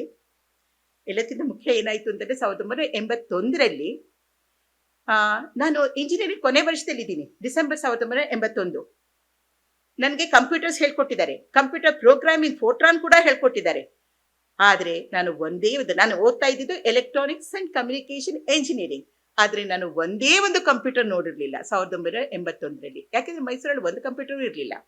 ಯಾರೋ ಹೇಳಿದ್ರು ಇಂಡಿಯನ್ ಇನ್ಸ್ಟಿಟ್ಯೂಟ್ ಆಫ್ ಸೈನ್ಸ್ ನಲ್ಲಿ ಡೆಕ್-10 ಕಂಪ್ಯೂಟರ್ ಇದೆ ಅಂತ. ನಾನು ಡಿಸೆಂಬರ್ 1980ರಲ್ಲಿ ಇಂಡಿಯನ್ ಇನ್ಸ್ಟಿಟ್ಯೂಟ್ ಆಫ್ ಸೈನ್ಸಿಗೆ ಬಂದೆ. ಅಲ್ಲೊಬ್ಬ ಹುಡುಗ ಕೀರ್ತಿ ಮಲ್ಹೋತ್ರಾ ಅಂತ ಆತ ನನ್ನ ಕರ್ಕೊಂಡು ಹೋಗಿ ಆ ಕಂಪ್ಯೂಟರ್ ತೋರಿಸಿದ್ರು. ಒಂದು ಇಡೀ ಈ ತರದ ಕೊಠಡಿನಲ್ಲಿ ದೊಡ್ಡ ದೊಡ್ಡ ಗಾಡ್ರೇಜ್ ಬೀರು ತರ ಇತ್ತು ಆ ಡೆಕ್-10 ಕಂಪ್ಯೂಟರ್. ನಾನು ಹೇಳ್ತೆ ಇದಕ್ಕೆ ಪ್ರೋಗ್ರಾಮ್ ಹೇಗೆ ಉಣಿಸೋದು ಅಂತ. ಬನ್ನಿ ಅಂತ ಕರ್ಕೊಂಡು ಹೋಗಿ ತೋರಿಸಿದ್ದು ಪಂಚಿಂಗ್ ಕಾರ್ಡ್. ಇದು 1980 ಇಸ್ವಿ. ಮತ್ತೆ 10 ವರ್ಷಕ್ಕೆ ನನ್ನ ಮನೆಯಲ್ಲಿ ನನ್ನ ಮೇಜಿನ ಮೇಲೆ ಒಂದು ಕಂಪ್ಯೂಟರ್ ತೆಗೆದುಕೊಂಡು ಕೂಡಿಸ್ದೆ. ಅಷ್ಟು ಚಿಕ್ಕದಾಗಿತ್ತು. ಕಂಪ್ಯೂಟರ್ ರಂಗದ ಆ ಶರವೇಗವನ್ನು ನೋಡಿ ಅದು ಹೇಗೆ ಅಭಿವೃದ್ಧಿ ಆಯಿತು ಅಂತ ಹೇಳಿ. ಆ ಕಂಪ್ಯೂಟರು ಅವಾಗ ಇದ್ದಿದ್ದು MS-DOS ಅಂತ ಹೇಳ್ಬಿಟ್ಟು ಆಪರೇಟಿಂಗ್ ಸಿಸ್ಟಮ್. ಒಂದು KB ಲಿಪ್ ಅಂತ ಒಂದು ಕನ್ನಡ ಸಾಫ್ಟ್ವೇರ್ ಸಿಕ್ಕಿತ್ತು. ನನಗೆ ಅದೇ ಖುಷಿ. ಅದು ಸ್ಟ್ಯಾಂಡ್ ಅಲೋನು. ಅದ್ರ ಬಗ್ಗೆ ನಾನು ಕಂಪ್ಯೂಟರ್ ಕುಟ್ತಾ ಇದ್ದೆ. ಒಂದು ಪ್ರಿಂಟ್ಔಟ್ ತಗೊಳೋದಕ್ಕೆ, ಯಾಕೆಂದ್ರೆ ಕುಟ್ಟೋದೇನೋ ಸಾಧ್ಯ ಇತ್ತು, ಅದಕ್ಕೆ ಪತ್ರಿಕೆ ಕಳಿಸೋದು ಹೇಗೆ. ಸೊ ಒಂದು ಪ್ರಿಂಟ್ TVS ಇಷ್ಟು ಭೂತಾಕಾರವಾಗಿರೋ ಒಂದು TVS ಡಾಟ್ ಮ್ಯಾಟ್ರಿಕ್ಸ್ ಪ್ರಿಂಟರ್ ಇಟ್ಕೊಂಡಿದ್ದೆ. ಇದ್ರೊಳಗೆ ಕುಟ್ಟಿ ಅದ್ರೊಳಗೆ ಪ್ರಿಂಟ್ ತಗೊಂಡು ಅಂಚೆ ಮೂಲಕ ಕಳಿಸ್ತಾ ಇದ್ದೆ. ಕೆಲವು ಸತಿ ಸುಧಾ ಪ್ರಜಾವಾಣಿ ಅಂದ್ರೆ ನಾನೇ ಕೈಯಲ್ಲಿ ತಗೊಂಡು ಕೊಡ್ತಾ ಇದ್ದೆ. ಒಂದಿನ ಅವ್ರು ಹೇಳಿದ್ರು, ನೀವು ಒಬ್ಬರೇ ಇರಿ, ಈ ರೀತಿ ಕಂಪ್ಯೂಟರ್ ಕುಟ್ಟಿ ಈ ಡಾಟ್ ಇರುವಂತಹ ಪ್ರಿಂಟ್ ನೋಡಿದ ತಕ್ಷಣ ಅವ್ರಿಗೆ ಗೊತ್ತಾಯ್ತು ಇದು ಕಂಪ್ಯೂಟರ್ ಕುಟ್ಟಿ ಡಾಟ್ ಮ್ಯಾಟ್ರಿಕ್ಸ್ ಅಲ್ಲಿ ಪ್ರಿಂಟ್ ತೆಗೆದಿರೋದು ಅಂತ. ನೀವೊಬ್ರು ಈ ತರ ಕತೆ ಬರೀತಾ ಇರೋದು ಅಂತ. ಕೆಲವೇ ವರ್ಷದಲ್ಲಿ ಏನಾಯ್ತು ಅಂದ್ರೆ ಈ ತರ ನನ್ನ ಮೇಜಿನ ಮೇಲೆ ಕೂತ್ಕೊಂಡಿದ್ದು 286 ಕಂಪ್ಯೂಟರು. ಅದಕ್ಕೆ ನಾನು ಪಂಚ್ ಕಾರ್ಡ್ ಉಪಯೋಗಿಸ್ತಾ ಇರ್ಲಿಲ್ಲ. ಅಷ್ಟೊಂದಾಗ್ಲೇ ಅಭಿವೃದ್ಧಿ ಆಗಿತ್ತು. ಒಂದು ದಶಕದಲ್ಲಿ ನನಗೆ ಒಂದು ಕೀಬೋರ್ಡ್ ಬಂದಿದೆ, ಕೀಲಿ ಮಣೆಯಿಂದ ಉಣಿಸ್ತಾ ಇದ್ದೆ. ಅದಕ್ಕೆ ಮೌಸ್ ಇರಲಿಲ್ಲ. ಕೆಲವೇ ವರ್ಷದಲ್ಲಿ ಒಂದು ಮೌಸ್ ಬಂತು, ವಿಷುವಲ್ ನ್ಯಾವಿಗೇಷನ್ ಬಂತು. ಇನ್ನು ಕೆಲವೇ ವರ್ಷದಲ್ಲಿ ಮಲ್ಟಿಮೀಡಿಯಾ ಬಂತು. ಅಲ್ಲಿ ಸೌಂಡ್ ಕಾರ್ಡ್ ಇದೆ, ಒಂದು CD ಡ್ರೈವ್ ಇದೆ. ಅವಾಗ ಎಷ್ಟು ಸಿಡಿಗಳು, ನ್ಯಾಷನಲ್ ಜಿಯೋಗ್ರಫಿಯ ಪುಸ್ತಕ ಹೊತ್ತಿಗೆಗಳೆಲ್ಲ ನಮ್ಮನೇಲಿ CD ಆಗಿದೆ. ನನ್ನ ಪುಟ್ಟ ಮಗಳಿಗೆ ಅದನ್ನ ಹಾಕಿ ತೋರಿಸದೇ ಒಂದು ಖುಷಿ. ಬಹು ಮಾಧ್ಯಮಗಳು ಬಂತು. 1998 ಅಷ್ಟೊತ್ತಿಗೆ ಜನಸಾಮಾನ್ಯರು ಅರೆ ಇಮೇಲ್ ಅದರಿಂದ ಬಹಳ ಉಪಯೋಗ ಇದೆ. ಆಮೇಲೆ ಯಾವ್ಯಾವ್ದೋ ಒಂದು ಲೈಬ್ರರಿಗಳು ಇವತ್ತು ಇಂಟರ್ನೆಟ್ ಅನ್ನು, ಇವಾಗ ಸ್ಟ್ಯಾಂಡ್ ಅಲೋನ್ ಆಗಿ ಕೂತ್ಕೊಂಡಿದ್ದ ಕಂಪ್ಯೂಟರ್ ಇಷ್ಟೊತ್ತಿಗಾಗ್ಲೇ ದೂರವಾಣಿ ತಂತಿಗಳ ಜೊತೆಗೆ ಸೇರ್ಕೊಂಡ ತಕ್ಷಣ ಇಡೀ ವಿಶ್ವವೇ ಕುಗ್ಗಿ ಹೋಗಿ ಒಂದು ನೆಟ್ವರ್ಕ್ ಕ್ರಿಯೇಟ್ ಆಗಿತ್ತು. ಪ್ರಜಾವಾಣಿಯ ಸಂಪಾದಕನನ್ನು ಕರೆದ್ಬಿಟ್ಟು ಹೇಳಿದ್ರು 1998 ಇಸ್ವಿ ಇದು. ಈಗ ಎಲ್ಲರೂ ಅವ್ರ ಮನೆಗೆ ಒಂದು ಕಂಪ್ಯೂಟರ್ ತಗೋಬೇಕು, ಅದರಿಂದ ಏನ್ ಮಾಡ್ಬೇಕು ಅಂತ ಗೊತ್ತಾಗ್ತಿಲ್ಲ, ಹೆಂಗೆ ಕೊಡ್ಬೇಕು ಅಂತ ಗೊತ್ತಾಗ್ತಿಲ್ಲ, ಹೆಂಗೆ ಸ್ಪೆಸಿಫಿಕೇಶನ್ ಬರಿಬೇಕು ಅಂತ ಗೊತ್ತಾಗ್ತಿಲ್ಲ. ನಿಮ್ಮಲ್ಲಿ ಸಾಕಷ್ಟು ವರ್ಷದಿಂದ ನೀವು ಬಳಸ್ತಾ ಇದ್ರಲ್ಲ, ಒಂದು ಪುಸ್ತಕ ಬರ್ಕೊಡಿ. ನಿಮ್ಮ ಮನೆಗೊಂದು ಕಂಪ್ಯೂಟರ್. ನಾನು ಬರೆದುಕೊಂಡ ಪುಸ್ತಕ. ಅದರಲ್ಲಿ PC ಅಂದ್ರೇನು, ಹಾರ್ಡ್ವೇರ್ ಅಂದ್ರೇನು, ಸಾಫ್ಟ್ವೇರ್ ಅಂದ್ರೇನು, ಆಪರೇಟಿಂಗ್ ಸಿಸ್ಟಮ್ ಏನು, CD ಅಂದ್ರೇನು. ಅವಾಗೆಲ್ಲ 5 ಅಂಗುಲದ ಒಂದು ಫ್ಲಾಪಿ ಡಿಸ್ಕ್ ಬರ್ತಾ ಇತ್ತು. ಅದರೊಳಗೆ ನೀವು 360 ಕಿಲೋಬೈಟ್ಸ್ ಅಷ್ಟು ಮಾಹಿತಿಯನ್ನ ಸಂಗ್ರಹಿಸಬಹುದಾಯಿತು. ಇವತ್ತು ನಿಮ್ಮ ಮೊಬೈಲ್ ಅಲ್ಲಿ ಒಂದು ಫೋಟೋ ತಕೊಂಡ್ರೆ ಅದು 2-3 MB ಮೆಗಾಬೈಟ್ಸ್. ಇವತ್ತು ನಾವು ಒಂದು ಇವತ್ತು ಎಂತ ಮೊಬೈಲ್ ಇದೆ ಅಂದ್ರೆ 1 ಟೆರಾಬೈಟ್ ಅಷ್ಟು ಮಾಹಿತಿ ನಿಮ್ಮ ಕೈಯಲ್ಲಿ ಅಂಗೈಯಲ್ಲಿ ಇಟ್ಕೊಳ್ಳುವಂತಹ ಒಂದು ಮೊಬೈಲ್ ಅಲ್ಲಿ ಇರೋಕ್ ಸಾಧ್ಯ ಆಗಿದೆ. ಇವತ್ತು ಟೆರಾಬೈಟ್ ಅಂದ್ರೆ 1ರ ಮುಂದೆ 12 0. ಈ ಒಂದು ವೇಗವನ್ನ ನೋಡಿ, ಈ ಕ್ಷೇತ್ರದ ಒಂದು ವೇಗವನ್ನ.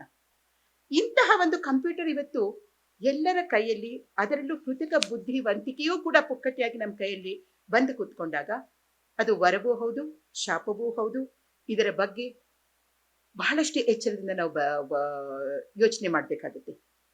ವರ ಯಾಕೆ ಹೇಳ್ತೀನಿ ಅಂತಂದ್ರೆ, ನಾನು ಆಗ್ಲೇ ನನ್ನ ಆ ತಪ್ಪು ತಪಾಸಣೆ ಒಂದು ಅಪಾಯಕಾರಿ, ಅದು 25% ಸಾಧ್ಯತೆ ಇರುವ ಆ ಅಪಾಯದ ಬಗ್ಗೆ ಹೇಳ್ತಾ ಇದ್ನಲ್ಲ. ಇವತ್ತು ಆರ್ಟಿಫಿಷಿಯಲ್ ಇಂಟೆಲಿಜೆನ್ಸ್ ಬಳಸಿ ನಾವು ಆ ತಪ್ಪು ತಪಾಸಣೆನ ಬಹಳಷ್ಟು ಕಡಿಮೆ ಮಾಡಬಹುದು. ಯಾಕೆ ಅಂತಂದ್ರೆ, ಮೊನ್ನೆ ನಾನು ನೋಡಿದೆ, ಶಾರ್ಟ್ ಟೈಮ್ ಅಂತ ಒಂದು ಪ್ರೋಗ್ರಾಮ್ ಬರುತ್ತೆ. 13 ವರ್ಷದ ಹುಡುಗ. ನನಗೆ ಖುಷಿ ಆಗೋದು, ನಮ್ಮ ಮುಂದಿನ ಜನರೇಷನ್ ಅಲ್ಲಿ ಈ ಒಂದು ವಿಜ್ಞಾನದ ವರವಾಗಬಲ್ಲ ಒಂದು ಸಾಧ್ಯತೆಯನ್ನ ಕಂಡುಕೊಂಡಿರುವಂತಹ ಎಳೆಯರು ಬಹಳಷ್ಟು ಜನ ಇದ್ದಾರೆ. ನನ್ನ ಕಿರಿಯ ಗೆಳತಿ ತಾಯಿಮನೆ ಆಶ್ರಮ ಸ್ಥಾಪಿಸಿರೋ ಜ್ಯೋತಿ ಅವರ ಮಗ 20 ವರ್ಷದ ಚೇತನ್ ನನಗೆ ಹೋದ ವರ್ಷನೇ 3 ಪೇಪರ್ ಕೊಟ್ಟಿದ್ದ. ಆತ ಇಂಜಿನಿಯರಿಂಗ್ ಓದ್ತಾ ಇದ್ದಾನೆ. ಆತ ಇದೇ ವಿಷಯವನ್ನ ಆರಿಸ್ಕೊಂಡು ಆಲ್ಸಮೀರ್ನ ಆರಂಭದಲ್ಲೇ ಕಂಡು ಹಿಡಿಯುವುದು ಹೇಗೆ ಅಂತ ಹೇಳಿ ಆ CT ಸ್ಕ್ಯಾನು, MRI ಅವುಗಳನ್ನೆಲ್ಲನೂ ವಿಶ್ಲೇಷಣೆ ಮಾಡಿ ಒಂದು ರಿಸರ್ಚ್ ಪೇಪರ್ ಆಗ್ಲೇ ಪಬ್ಲಿಷ್ ಮಾಡಿದ್ದಾನೆ. ಈ 13 ವರ್ಷ, ಆತ ಆದ್ರೂ 20 ವರ್ಷದ ಹುಡುಗ, 13 ವರ್ಷದ ಹುಡುಗ ಇದೇ ರೀತಿಯಲ್ಲಿ ಆರ್ಟಿಫಿಷಿಯಲ್ ಇಂಟೆಲಿಜೆನ್ಸ್ಗೆ ಲಕ್ಷಾಂತರ ಈ ರೀತಿಯ MRI ಸ್ಕ್ಯಾನ್ಗಳನ್ನ ಉಣಿಸಿ ವೈದ್ಯರ ತಜ್ಞರ ಒಂದು ಪ್ಯಾನೆಲ್ ಇಟ್ಕೊಂಡು ಈ ಆರ್ಟಿಫಿಷಿಯಲ್ ಇಂಟೆಲಿಜೆನ್ಸ್ ಈ ಪ್ರೋಗ್ರಾಮ್ ಆತ ಮಾಡಿದಾನೆ. ಇದು ಎಷ್ಟು ಬೇಗ ಕಲಿಬಹುದು ಅಂದ್ರೆ ಒಬ್ಬ ಮನುಷ್ಯ ಅಥವಾ ಒಬ್ಬ ಪೆಥಾಲಜಿಸ್ಟ್ ಕಲಿಯೋದು ಅಷ್ಟು ಸುಲಭ ಆಗೋದಿಲ್ಲ. ಅಷ್ಟೊಂದು ಸ್ಕ್ಯಾನ್ಗಳನ್ನ ವಿಶ್ಲೇಷಣೆ ಮಾಡಿ ತಕ್ಷಣಕ್ಕೆ ಕೊಡೋದಕ್ಕಾಗೋದಿಲ್ಲ. ಇದು ವೈದ್ಯರಿಗೆ, ಪೆಥಾಲಜಿಸ್ಟ್ಗೆ ಆಲ್ಟರ್ನೇಟ್ ಆಗಿ ಬಂದಿಲ್ಲ, ಅವರಿಗೆ ಸಹಾಯಕರಾಗಿ ಈ ಒಂದು ಆರ್ಟಿಫಿಷಿಯಲ್ ಇಂಟೆಲಿಜೆನ್ಸ್ ಬರುತ್ತೆ. ಯಾವುದೇ ಒಂದು ಸಣ್ಣ ಜಾಗದಲ್ಲಿ, ಒಂದು ಸಣ್ಣ ಹಳ್ಳಿಯಲ್ಲಿ ಇರುವಂತ ಪೆಥಾಲಜಿಸ್ಟ್ ಕೂಡ ಈ ಆರ್ಟಿಫಿಷಿಯಲ್ ಇಂಟೆಲಿಜೆನ್ಸ್ ನ ಒಂದು ಡಯಾಗ್ನೋಸ್ಟಿಕ್ ಅಸಿಸ್ಟೆಂಟ್ ಸಹಾಯಕರನ್ನ ಬಳಸಿಕೊಂಡು ಈ ತಪ್ಪು ತಪಾಸಣೆ ಕಡಿಮೆ ಆಗಬಲ್ಲದು. ಇವೆಲ್ಲ ವಿಜ್ಞಾನದ ವರ ಮತ್ತು ಶಾಪವಾಗುವಂತಹ 10 ಹಲವು ವಿಷಯಗಳನ್ನ ನಾವು ವಿಜ್ಞಾನ ಲೇಖಕರಾಗಿ ನಮ್ಮ ಆಸಕ್ತಿ ಮತ್ತು ತಜ್ಞತೆ ಇರುವ ರಂಗದ ವಿಷಯವನ್ನ ನಾವು ಬರ್ಕೊಂಡು ಹೋಗ್ಬೇಕು ಅಂತ ನನಗನ್ಸುತ್ತೆ. ನನ್ನ ಯಾವುದೇ ಕಥೆ, ಕಾದಂಬರಿ, ಪ್ರವಾಸ ಕಥನ ಅಥವಾ ಬದುಕು ಪ್ರೀತಿಯ ಕಥನ ಯಾವುದೇ ಇರಲಿ, ಎಲ್ಲದರೊಳಗೂ ವಿಜ್ಞಾನ ತೋರ್ಕೊಂಡು ಬಂದೇ ಬರುತ್ತೆ. ವಿಜ್ಞಾನವನ್ನ ಬೇರೆಯಾಗಿ ಈ ಎಲೆಕ್ಟ್ರಾನಿಕ್ಸ್ ಅಂಡ್ ಕಂಪ್ಯೂಟರ್ಸ್ ಅಂತ ಎಲ್ಲ ಬರ್ದದುಂಟು. 6 ತಿಂಗಳಿಗೆ ಅದು ಮರುಮುದ್ರಣಕ್ಕೆ ಬಂತು. ಮತ್ತೆ ಯಾವುದೇ ನನ್ನ 36 ಪುಸ್ತಕಗಳು ಮರುಮುದ್ರಣಕ್ಕೆ ಬಂದಿರಲಿಲ್ಲ. ಆದ್ರೆ 2-3 ವರ್ಷದಲ್ಲಿಯೇ ನಾನು ನಿಲ್ಲಿಸ್ಬಿಡ್ತೀನಿ ಮೇಡಮ್, ಇನ್ನು 2 ನಿಮಿಷಕ್ಕೆ. 2-3 ವರ್ಷದಲ್ಲಿಯೇ ನಾನು ಬರೆದ ಪುಸ್ತಕ ಔಟ್ ಆಫ್ ಡೇಟ್ ಆಯ್ತು.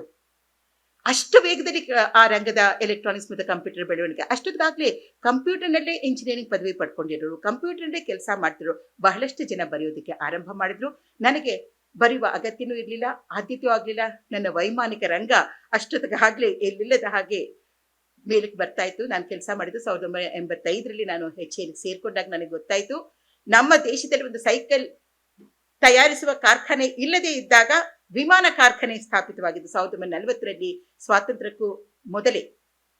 ಅಂಥ ಸಮಯದಲ್ಲಿ ನಾನು 1985 ಸೇರ್ಕೊಂಡು ನನ್ನ ಅದೃಷ್ಟ ಹೇಗಿತ್ತು ಅಂದ್ರೆ, ನಮ್ಮ ದೇಶದ ಮೊಟ್ಟ ಮೊದಲ ದೇಶೀಯ ವಿನ್ಯಾಸದ ಮಲ್ಟಿ ರೋಲ್ ಮಲ್ಟಿ ಮಿಷನ್ ಬಹುಪಾತ್ರಧಾರಿ ಅಡ್ವಾನ್ಸ್ ಲೈಟ್ ಹೆಲಿಕಾಪ್ಟರ್, ಅತ್ಯಾಧುನಿಕ ಈ ಹಗುರ ಹೆಲಿಕಾಪ್ಟರ್ನ ವಿನ್ಯಾಸ, ಆ ಪ್ರಾಜೆಕ್ಟ್ ಸ್ಯಾಂಕ್ಷನ್ ಆಗಿತ್ತು.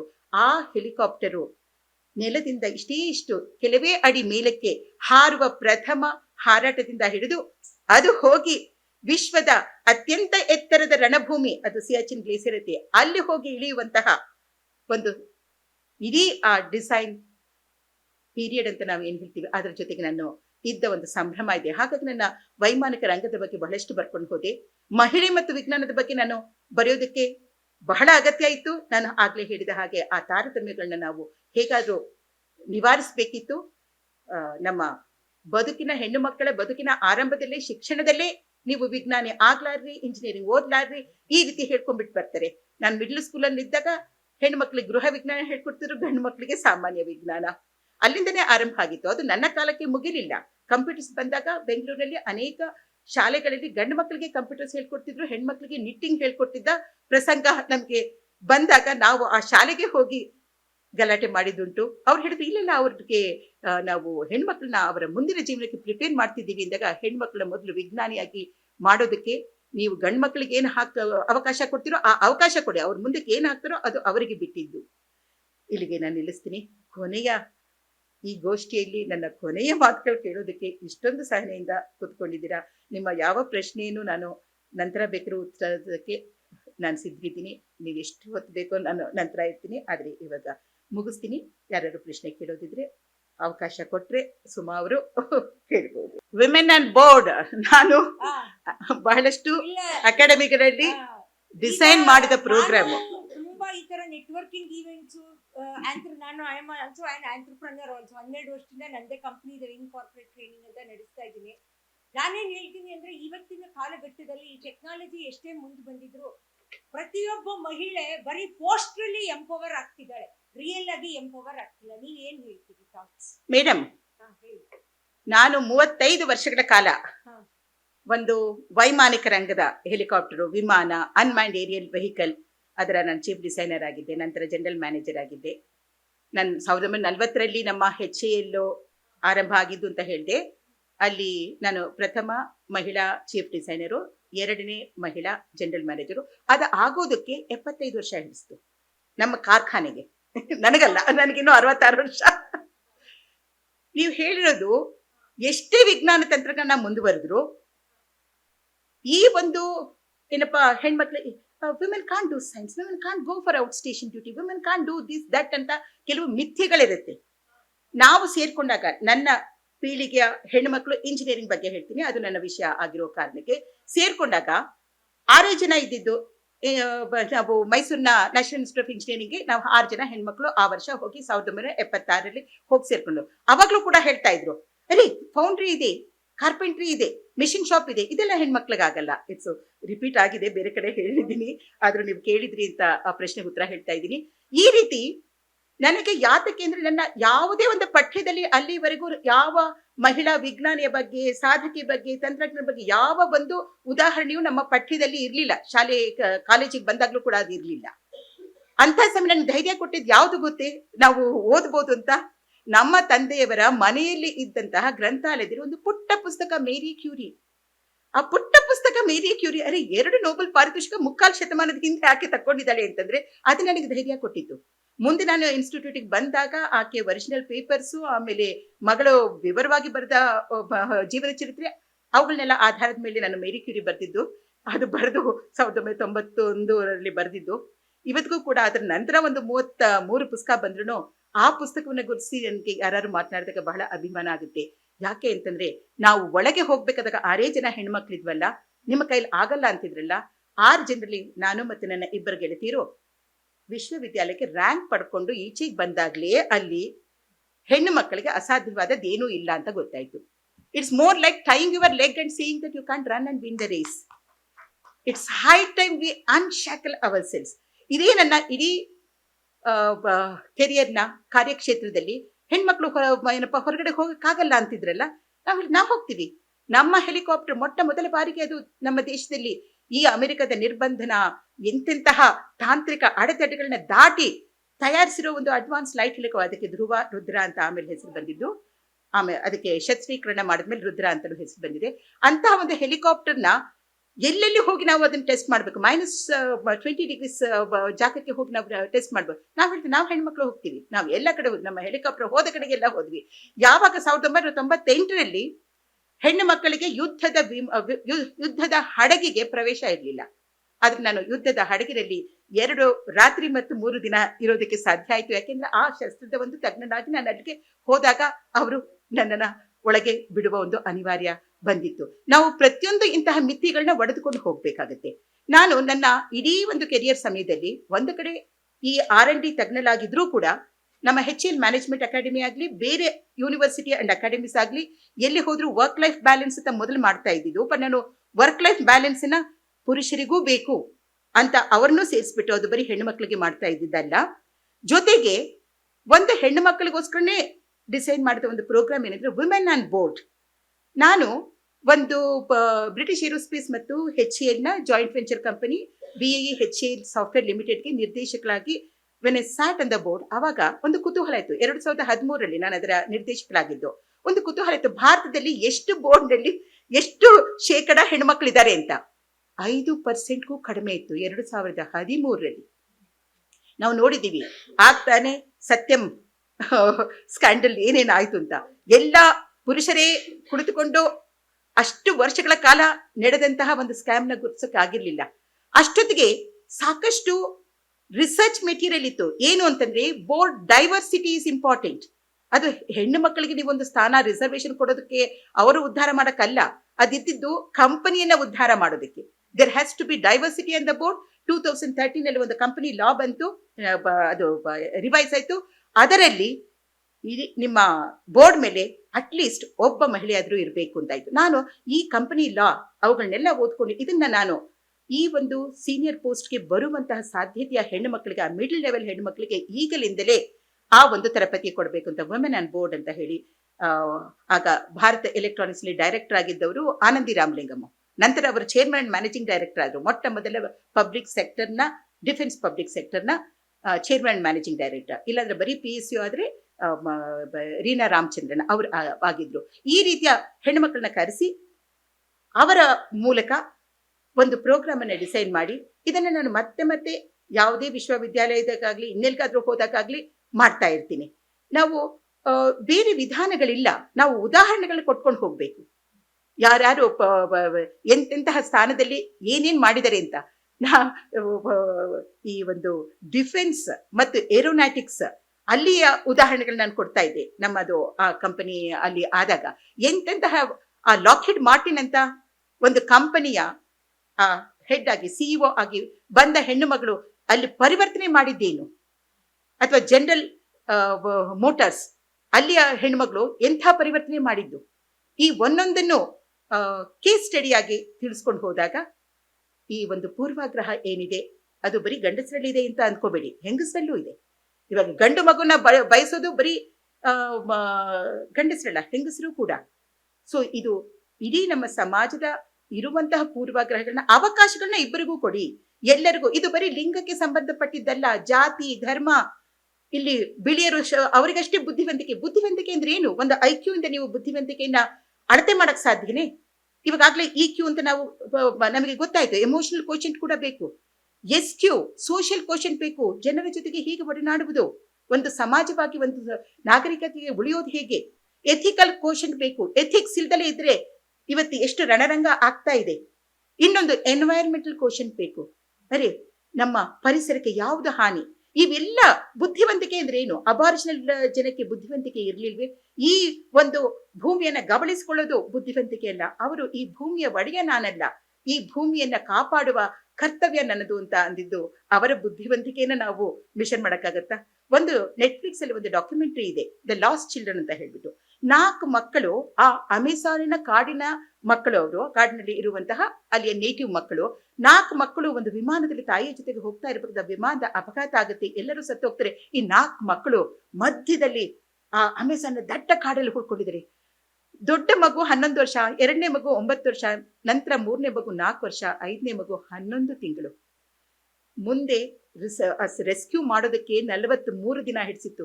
ಆ 11 ತಿಂಗಳ ಮಗು ಬರೀ ಹಾಲು ಕುಡಿತಾ ಇತ್ತು. ಈ 11 ವರ್ಷ ಮತ್ತು 9 ವರ್ಷದ ಮಕ್ಕಳು 4 ಜನನು ಕಾಪಾಡಿಕೊಂಡು 43 ದಿನಗಳ ಕಾಲ ಬದುಕುಳಿದಿದ್ರು. ನಮ್ಮ ಅಮೆರಿಕದ ಸಿಲಿಕಾನ್ ವ್ಯಾಲಿಯ ಒಬ್ಬ ಟೆಕ್ಕಿಯನ್ನ ಕರ್ಕೊಂಡು ಹೋಗಿ ಅಲ್ಲಿ ಟಪ್ ಅಂತ ನಾವು ಅಮೆಜಾನ್ ಅರಣ್ಯದಲ್ಲಿ ಹಾಕಿದ್ರೆ 43 ದಿನ ಉಳಿಯಕ್ಕಾಗುತ್ತದೆಯೇ? ನಾವು ಬುದ್ಧಿವಂತಿಕೆನ ಹೇಗ್ ಮಿಷನ್ ಮಾಡ್ತಾ ಇದ್ದೀವಿ? ಈ ಒಬ್ಬ ನಗರದ ವ್ಯಕ್ತಿನ ತಗೊಂಡು ಹೋಗಿ ಅಲ್ಲಿ ಹಾಕ್ಬಿಟ್ಟು ಅಮೆಜಾನ್ ಅಲ್ಲಿ ನೀನು ದೋಣಿ ಓಡ್ಸಕ್ ಬರಲ್ಲ, ನೀನು ದಡ್ಡ ಅಂದ್ರೆ ಸರಿನಾ? ಅಥವಾ ಅಲ್ಲಿ ಅಮೆಜಾನಿನ ನದಿ ಜನರನ್ನ ಇಲ್ಲಿ ಕರ್ಕೊಂಡ್ಬಿಟ್ಟು ಬಂದು ನೀನು ಕಾರ್ ಓಡಿಸಲ್ಲ ಅಂತ ದಡ್ಡ ಅನ್ನೋದು ಸರಿನಾ? ಒಂದು ಗುಂಪಿಗೆ ನೀವು ತಯಾರಿಸಿರುವ IQ ಎಲ್ಲರಿಗೂ ಅಪ್ಲೈ ಆಗ್ಬೇಕಾ? ಅಥವಾ IQ ಅಂದ್ರೆ ಏನು? IQ ಒಂದೇ ಮಿಷನ್ ಮಾಡುತ್ತಾ? ಈ ರೀತಿಯ ಬುದ್ಧಿವಂತಿಕೆ ಅನ್ನೋದನ್ನೇ ನಾವು ವೈಜ್ಞಾನಿಕವಾಗಿ ಅದನ್ನ ಟೂಲ್ ಆಗಿ ಬಳಸ್ತಾರೆ. ಯಾಕೆಂದ್ರೆ ಇಮಿಗ್ರೇಷನ್ ಹೋಗ್ಬೇಕಾದ ಕೂಡ ಆ IQ ಟೆಸ್ಟ್ ಮಾಡ್ತಾರೆ. ಅದು ಬಂದಿದ್ದು ಕೇವಲ ಲರ್ನಿಂಗ್ ಡಿಸೇಬಿಲಿಟಿ ಮಕ್ಕಳಲ್ಲಿ ಇದೆಯಾ ಅಂತ ಕಂಡು ಹಿಡಿಯೋದಕ್ಕೆ ಬಂದದನ್ನ ಎಲ್ಲಾ ಕಡೆನೂ ನಿಮ್ಮನ್ನ ಹೈರ್ ಮಾಡ್ಕೊಳ್ಳೋದಕ್ಕೂ ಅದನ್ನು ಬಳಸಕ್ ಶುರು ಮಾಡ್ತಾರೆ. ಸೊ ಹೀಗಾಗಿ ಬಹಳಷ್ಟು ವಿಜ್ಞಾನದ ವಿಷಯಗಳನ್ನ ಜನಸಾಮಾನ್ಯರಿಗೆ ನಾವು ತರಬೇಕು. ಯಾಕೆಂದ್ರೆ ಅದ್ರ ಪರಿಣಾಮಗಳನ್ನ ಎಲ್ಲರೂ ಅನುಭವಿಸ್ತಾರೆ. ಆದ್ರೆ ಯಾಕಾಯ್ತು ಅಂತ ಒಂದು ಕನ್ಸೆನ್ಸಸ್, ಒಂದು ಮೂವ್ಮೆಂಟ್ ಕ್ರಿಯೇಟ್ ಮಾಡಬೇಕು ಅಂತಂದ್ರೆ ಆ ವಿಜ್ಞಾನದ ವಿಷಯಗಳು ನಮ್ಗೆ ತಲುಪಬೇಕಾಗುತ್ತೆ. Thank you.